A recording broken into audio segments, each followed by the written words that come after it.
Allah wahdahu la syarikalah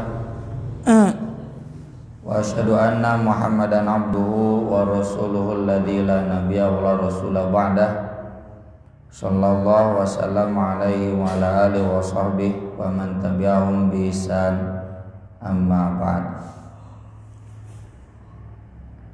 Babun liyahzimil mas'alah,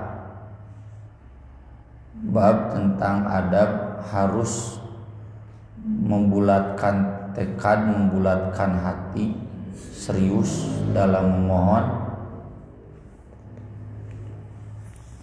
Fa innahu la mukriha lahu, karena tidak ada yang bisa memaksa Allah. Ini didasarkan pada hadis Anas radhiyallahu an, Rasul sallallahu alaihi wasallam bersabda, "Idza da'a ahadukum falyazimil mas'alah."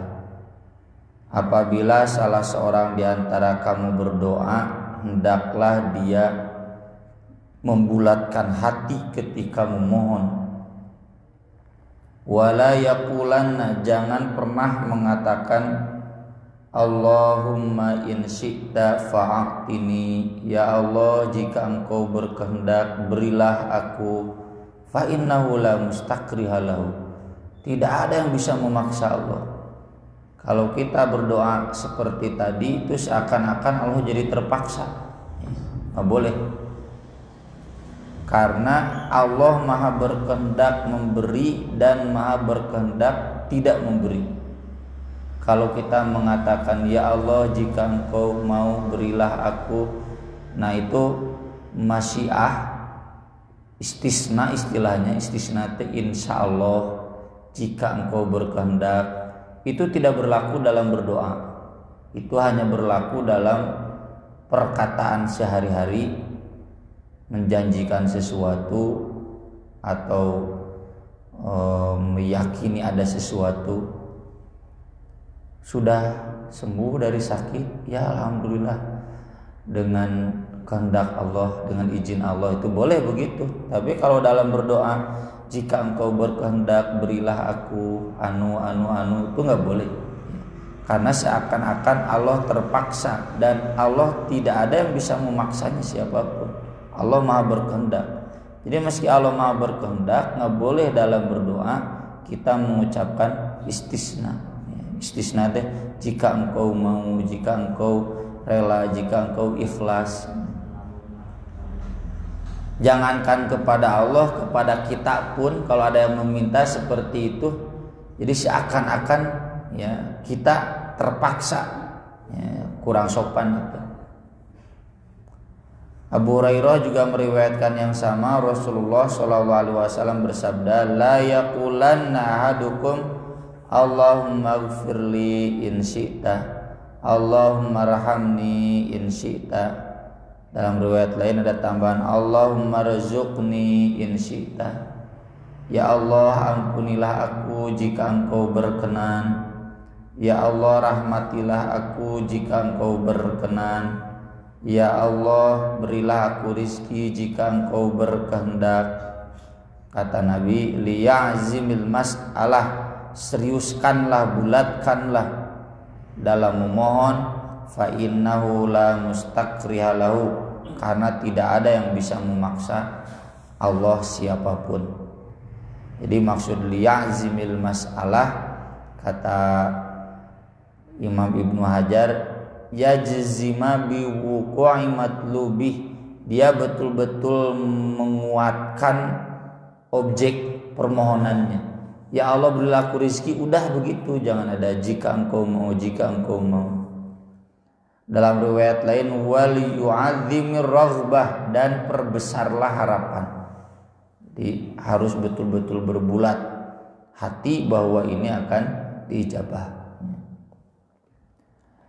Kemudian bab selanjutnya yustajabu lil 'abdi ma lam ya'jal, akan diijabah doa seorang hamba selama dia tidak memohon tergesa-gesa.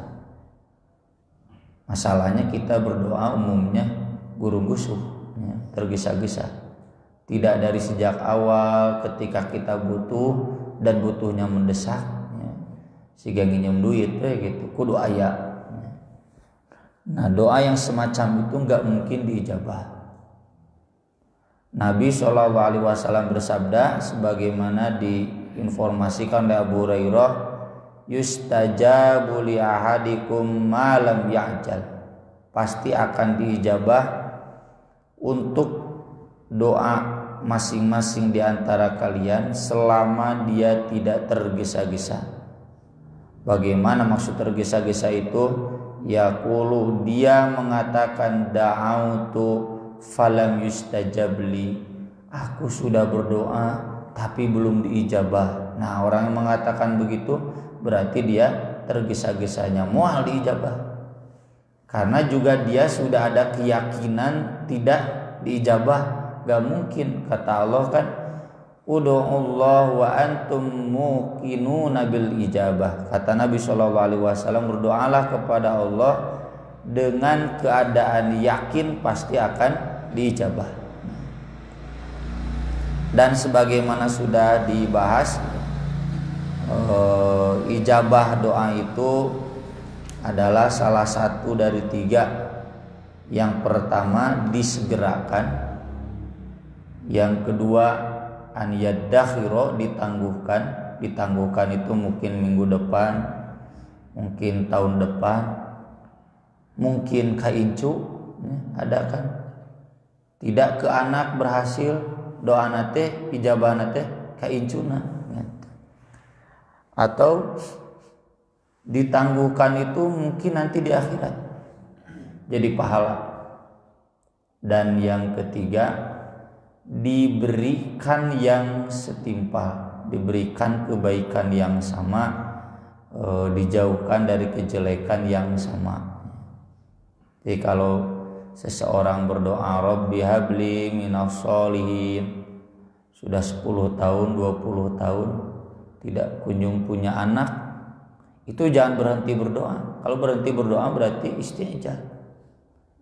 Kan cenah pasti dijabah, ini udah 20 tahun gak dijabah, nah itu istijab ya, itu ajal, tergesa-gesa gak boleh. Terus ya berdoa dari tamai dina Al-Quran. Kalaupun tidak diberi sekarang, mungkin nanti ya.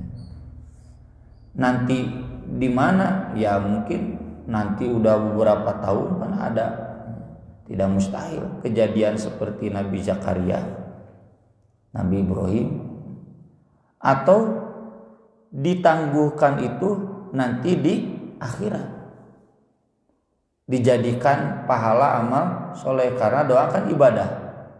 Jadi kalau kita berhenti berdoa berarti berhenti ibadah, terus ya berdoa. Atau yang ketiga diberikan yang setimpal. Ada seorang ustadzah, saya nggak pernah berhenti berdoa itu meski sampai sekarang usianya kurang lebih 50 tahun belum kunjung punya anak. Kenapa? Kalaupun tidak punya anak kandung, banyak anak yang bukan kandung yang dia didik dan soleh. Kun beda. Yang menyambungkan doa anak soleh tidak harus anak kandung, bisa juga anak didik, anak asuh, itu termasuk juga. Rabbi habli minas sholihin. Kalau doa memohon anak ada ya, tapi kalau memohon yang lainnya yang lebih detail, kalau istilah saya recehan, boleh, cuma memang tidak dicontohkan. Misalkan, ya Allah berilah aku anak perempuan can boga anak awewe, ya Allah berikan aku anak lelaki, itu nggak ada contohnya, karena itu mah wilayah Allah. Kan itu cenah istrinya Maryam berdoa, ibunya Maryam berdoa begitu, enggak. Berdoanya ini nadartu ma fi batni muharraran. Saya ingin anakku menjadi seorang muharrar. Muharrar itu kalau bahasa kitanya ustad. Kan perempuan juga bisa jadi ustadzah. Jadi tidak tidak memohon anak laki-laki. Jadi kalau kita mau berdoa yang arahnya ke anak perempuan, jangan disebutkan anak perempuan. Ya Allah, berikanlah aku anak yang kelak bisa mengurusku. Kan teu anak menantu bisa. Banyak orang tua yang mengurusnya bukan anak perempuannya. Dan anak perempuan nama dibawa ku salakina jauh. Nu ngurusna teh anak lalaki jeung minantuna. Banyak contoh-contoh seperti itu. Termasuk ya Allah, aku ingin mobil, boleh cuma tenyunah. Kenapa? Yang dicontohkan oleh Nabi itu, ya Allah berilah aku rizki yang baik. Rizki yang baik, boga mobil, teboga mobil bisa jadi rizki yang baik.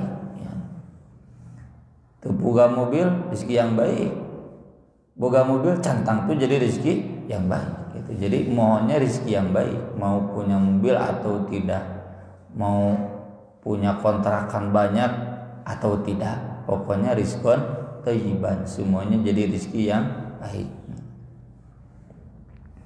Nah itu hemat saya perlu juga diperhatikan agar tidak ada istijal. Ya. Kita kadang istijal itu karena doanya matre gitu kehareupeun Allah teh. Harusnya doa-doanya jangan yang matre, meski dalam hati ada itu ke sana. Tapi kalau kita mempunyai rizki yang baik, ditakdirkeun teu boga imah nepikeun ka maut, keun we asal baik gitu. Saya udah berdoa nih 50 tahun. Bapak saya juga 50 tahun lebih baru punya rumah.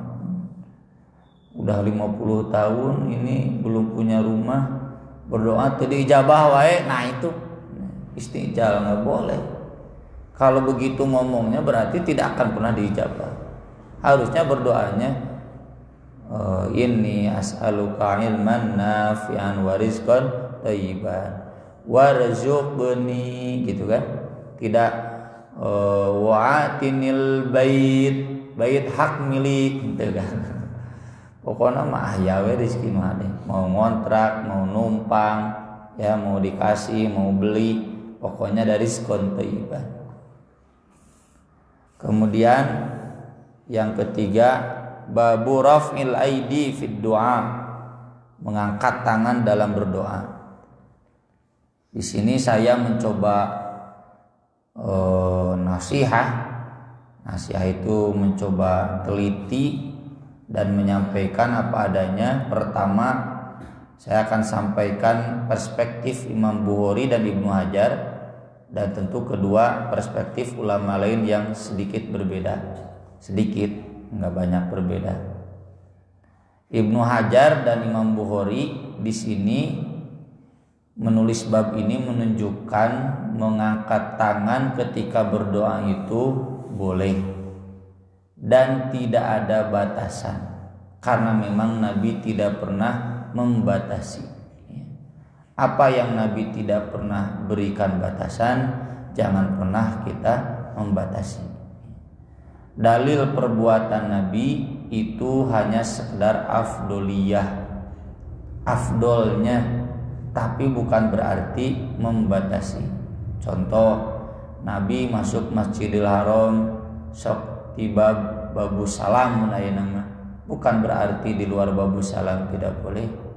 Itu afdoliyahnya begitu. Jadi contoh-contoh Nabi mengangkat tangan itu afdoliyahnya mengangkat tangan. Contoh-contoh Nabi yang tidak mengangkat tangan, afdoliyahnya tidak mengangkat tangan, tapi boleh mengangkat tangan. Tidak kemudian ini boleh mengangkat tangan, yang ini haram mengangkat tangan. Para ulama tidak saya temukan yang ijtihadnya seperti itu selain yang mutakhirin kesininya, ya, yang memisah-misahkan. Kalau Imam Bukhari termasuk jumhur ulama itu membolehkan, ya, silakan. Contoh seperti Nabi sholat id selalu di lapang, bukan berarti di masjid tidak boleh. Boleh kalau seandainya ada kendala-kendala tertentu. Jadi afdolnya memang di lapang. Di sini Imam Bukhari menulis hadis yang pertama yang mu'allaq dari Abu Musa al-Asy'ari. Da'an Nabi sallallahu alaihi wasallam tsumma rafa'a yadayhi wa ra'aitu bayadu ibtayhi. Nabi sallallahu alaihi wasallam pernah berdoa, dia mengangkat tangannya sampai terlihat ketiaknya. Berarti sekieu tangan angkatnya. Kalau ini sampai terlihat berarti begini, mengangkat tangannya beliau. Yang kedua, Ibnu Umar mengatakan rafa'an Nabi sallallahu alaihi wasallam yadaihi. Nabi sallallahu alaihi wasallam pernah mengangkat kedua tangannya waqala dan berkata, Allahumma inni abra'u ilaika mimma sana'a Khalid. Ya Allah, sungguh aku berlepas diri kepadamu dari apa yang diperbuat Khalid.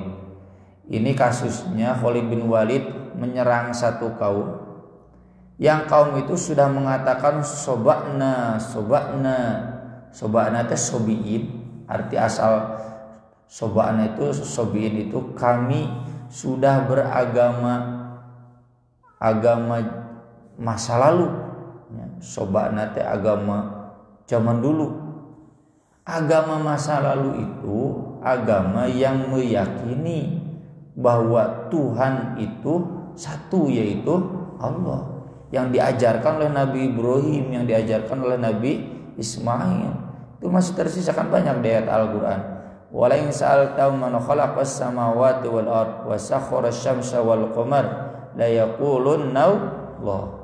Kalau ditanya orang musyrik, siapa yang menciptakan langit bumi, siapa yang mengendalikan matahari dan bulan, pasti menjawab Allah. Nah, sobiin itu meyakini Tuhan itu hanya Allah saja. Nah, Khalid bin Walid punya asumsi soba'na di sana sobiin. Sobiin itu kan dikategorikan kafir di Al-Quran. Sobiin itu penyembah Tuhan masa lalu. Tidak mutlak Tuhan Allah, ada juga yang menyembah bintang, menyembah matahari, menyembah bulan, menyembah gunung. Nah, Khalid bin Walid mengira kaum itu berarti tidak mau syahadat, kafir, dibunuhlah. Padahal Nabi SAW mengajarkan agar tabayyun. Idza darabtum fi sabilillah fatabayyanu wa la taqulu liman alqa ilaikumus salam lasta mu'minan. Harus tabayyun, betul teliti bahwa orang ini kafir baru boleh dibunuh. Kalau masih ada samar-samar, cek dulu. Jadi harusnya Khalid itu ngecek dulu. Ini yang dimaksud kalian sobana itu apa? Apakah la ilaha illallah atau la ilaha ilal matahari ilal bulan? Nah, ini Khalid artinya maklum perang, langsung serang, dan Nabi kemudian memarahi. Dan Nabi memarahi itu beliau berikrar kepada Allah sambil mengangkat tangan, ya Allah, aku tidak tanggung jawab, bukan perintah aku.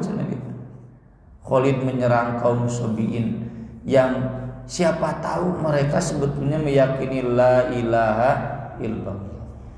Apalagi yang sudah terang-terangan mengucapkan la ilaha illallah haram itu kan. Usamah bin Zaid sampai dimarahi berkali-kali, dibentak. Sampai kata Usamah, seandainya aku belum masuk Islam saat itu, gitu, saking malunya. Padahal Usamah itu incu kesayangan, ya, cucu angkat kesayangan, sampai dijadikan panglima. Itu menunjukkan bahwa Nabi sangat mempercayainya, mengandalkannya. Tapi kalau harus marah, ya marahi saja. Itu karena membunuh orang yang terang-terangan masih mengatakan la ilaha illallah. Di sini Nabi disebutkan mengangkat tangan. Kemudian Anas bin Malik menjelaskan rafa'a yadaihi hatta ra'aitu bayadu ibtaihi. Sama, Nabi pernah mengangkat tangannya sehingga aku melihat putih ketiaknya begini ya. Mengangkat tangan Nabi katingali. Bukan berarti begini nggak boleh, boleh ya. Begini boleh, silakan. Pernah juga Nabi begini ya. Nah ini kata Ibnu Hajar tidak bertentangan dengan hadis Anas yang lain yang mengatakan lam yakunin Nabi sallallahu alaihi wasallam yarfa'u yadai fi syai'in min du'aihi illa fil istisqa. Nabi tidak pernah mengangkat tangannya, ini bukan riwayat Bukhari ya. Ini riwayat lain tapi sahih. Dalam satu doa pun kecuali dalam istisqa. Kalau hadis ini dipakai berarti nggak boleh ngangkat tangan kecuali ketika istisqa. Ini hadis sahih. Kata Ibnu Hajar dikompromikan. Bagaimana dikompromikan itu? Dikompromikannya adalah yang dimaksud Anas kemungkinan besar Nabi tidak pernah mengangkat tangan dengan cara mengangkat tangan yang khusus selain ketika istisqa. Bagaimana Nabi mengangkat tangannya? Begini kan, ininya punggungnya membelakangi. Nah itu khusus istisqa. Pernah juga Nabi sambil mengangkat jari saja satu, memohon istisqa ketika khutbah Jumat. Nah kemungkinan besar yang dimaksud Anas begitu, karena hadis Anas yang ini mengatakan Nabi mengangkat tangan ketika berdoa, tidak disebutkan ketika istisqa. Terlebih di sini Ibnu Hajar menuliskan 12 hadis di mana Nabi SAW mengangkat tangan ketika berdoa. Di antaranya ketika Tufail bin Amr datang kepada Nabi melaporkan bahwa suku Daus itu sudah membangkang, tolong Nabi semoga berkenan mendoakan laknat buat mereka. Tapi ternyata Nabi tidak mendoakan laknat. Kata Nabi, Allahumma hdi Dausan, ya Allah berikanlah hidayah untuk kaum Daus. Ini, dan Nabi saat itu menghadap kiblat wa rafa'a yadayhi. Meski menghadap kiblat ini bukan jadi syarat, nanti dibahas di bab berikutnya. Nabi pernah berdoa tidak menghadap kiblat, di antaranya ketika khutbah Jumat istisqa. Kan ada yang minta hujan, Nabi langsung berdoa, kan tidak hadap dulu kiblat. Khutbah Jumat kan menghadap berlawanan dengan kiblat. Dan ada juga Nabi berdoa mengangkat tangan sambil menghadap kiblat. Ini jadi dalil yang kemarin ya, boleh berdoa untuk satu orang yang khusus, satu kaum yang khusus, mendoakan khusus. Kemudian dalam hadis Jabir, Tufail bin Amr hijrah, lalu kemudian Nabi SAW bersabda, Allahumma waliyadaihi walidaihi faghfir warfa' yadaihi. Nabi memohonkan ampunan buat orang itu sambil mengangkat tangan. Kemudian dalam hadis Aisyah, kata Aisyah, dia pernah melihat Nabi berdoa mengangkat tangan dan berkata, Allahumma innama ana basarun, dan seterusnya. Ya Allah, aku ini manusia biasa, dan seterusnya. Saya belum meneliti ini. Ini selanjutnya apa? Kemudian Imam Bukhari punya satu kitab khusus kecil namanya Juz'u Raf'il Yadain. Satu kitab khusus mengumpulkan hadis-hadis tentang mengangkat tangan dalam berdoa. Ada di Maktabah Syamilah juga. Di antaranya kata sahabat, aku pernah melihat Nabi mengangkat tangannya ketika mendoakan Utsman bin Affan. Kemudian dalam hadis Abdurrahman bin Samurah ketika sholat gerhana, fantaitu ilan Nabi wa huwa raf'un yadayhi yad'u. Aku berhenti dan melihat Nabi sedang mengangkat tangan ketika berdoa. Kemungkinan besar ini di luar sholatnya, sudah beres sholat atau sebelum sholat. Masih dalam kusuf juga, tsumma rafa'a yadaihi yad'u, ya. Kemudian dari Aisyah juga Nabi pernah datang ke baqi kuburan, farafa'a yadaihi thalatha marrat. Nabi berdoa 3 kali sambil mengangkat tangan. Turun lagi, mengangkat tangan lagi berdoa. Turun lagi, mengangkat tangan lagi berdoa. Kemudian dalam hadis yang lain, ketika Fatu Makkah, farafa'a yadaihi wa ja'ala yad'u. Ketika menaklukkan Makkah, Nabi mengangkat tangan dan berdoa.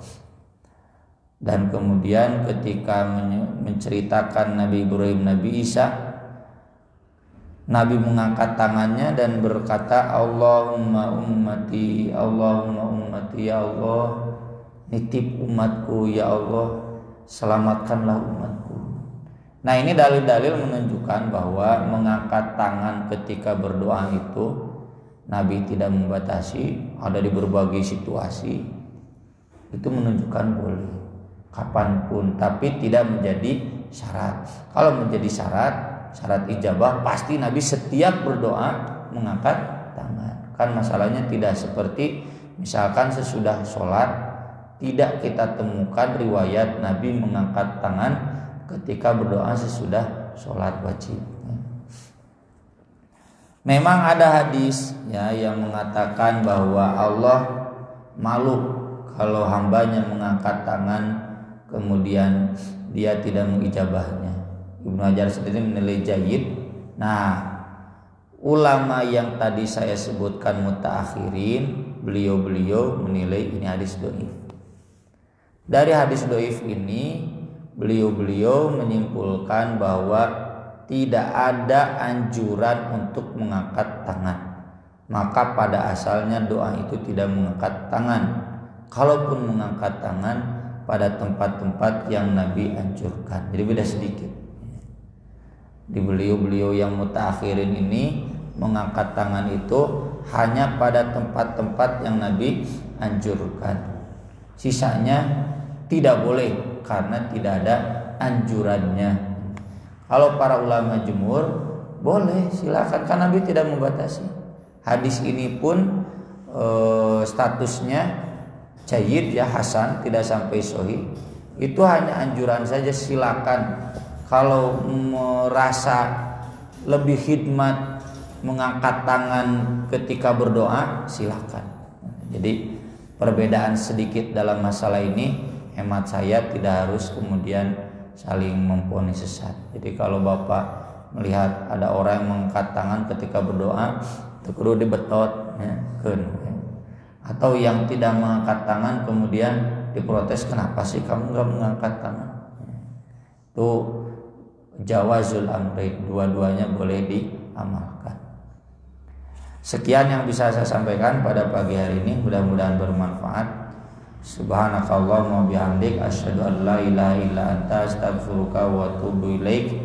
Rabbana atina fid dunya hasanah wa fil akhirati hasanah wa qina adzabannar. Wassalatu wassalamu ala rasulil karim. Wassalamualaikum warahmatullahi wabarakatuh.